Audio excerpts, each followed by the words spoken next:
How do you study for the SATs?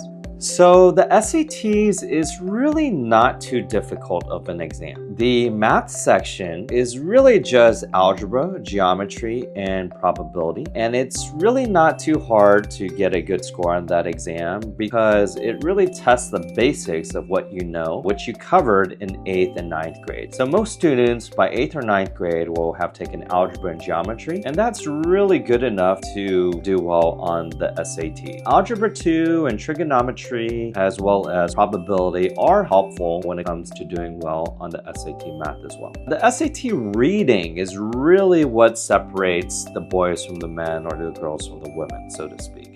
Because I will say that most students struggle on the SAT reading, which tests reading comprehension. And I will say that the SAT reading is significantly harder than the SAT math. For most students, getting a good score on the math is not a problem, but usually most students will struggle with the SAT reading. So how do you prepare for the SAT reading? One thing I really recommend is reading short American stories. These are short American classics that you can read, and these are especially relevant for studying the SAT because you want to read short stories. If you read a lengthy book, it doesn't really give you the opportunity to context switch. During the SAT reading, you really have to context switch a lot. You have to read an essay on history or some paragraphs on science or other paragraphs on psychology or the Industrial Revolution or the abolitionist period and slavery. So by reading short American stories, it will require you to context switch a lot. And these short American classics are also quite a difficult read compared to your SAT reading. So they're a few notches higher, and you really want to be able to comprehend the narrative of these short American classics. For example, The Sniper, where what happened was in the end, there was a sniper who he was sniping across a building and he found out that he actually sniped his brother. So that's a short American story. It's a fairly classical one that can definitely improve your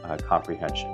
The second thing for the SAT reading is you definitely need to build your vocabulary. It's really hard to even comprehend anything if you don't have the vocabulary to back it up. So I would definitely study whether Princeton Review or Kaplan, SAT vocab, and try to memorize all those words, A through Z. I believe there's like the top 1,000 SAT vocabs that you can study. So you definitely want to create flashcards and memorize those words because vocabulary is actually the building blocks of comprehension.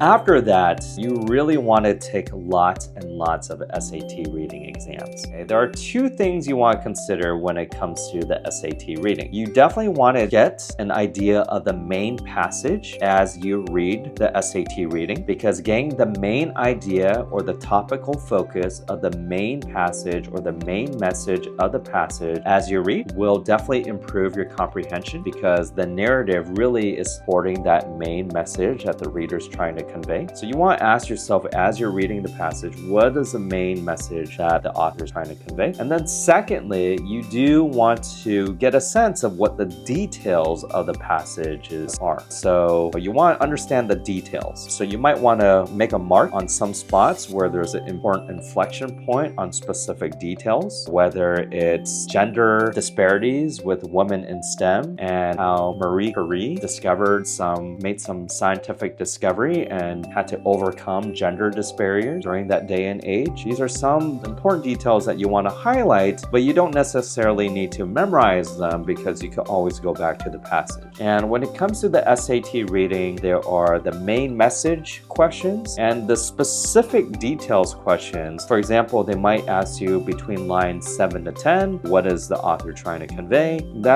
These are the specific details questions where you really want to go back to the passage, zoom in to those specific lines and understand what the author is trying to convey. So those are some tips for the SAT reading. And then for the SAT writing, there are definitely rules, especially as it pertains to subject-verb agreement. For example, if you have a singular subject, you want a singular verb. If you have a plural subject, you want a plural verb. But there will be phrases in between the subject and verb, and they use that to distract you, but you really want to understand what the subject and the verb is. And so that's also a big part of SAT writing. Generally speaking, I will say that the SAT math and SAT writing are easier sections for students. The SAT reading is definitely a difficult section, which is, why you want to take these tips to improve your SAT reading. So I hope this helps. These are definitely some tips and advice as it pertains to the SAT. You definitely want to get the Princeton Review, the Kaplan, and the College Board official Blue Book to study for these exams. You want to take as many practice exams as possible, and you're ready to take the exam when you've scored at least a 1550 on 3 consecutive exams on the practice test. That tells me you're ready for the actual exam. So if you want more tips and advice on the college admissions process, definitely give us a like and hit the subscribe button for our YouTube channel.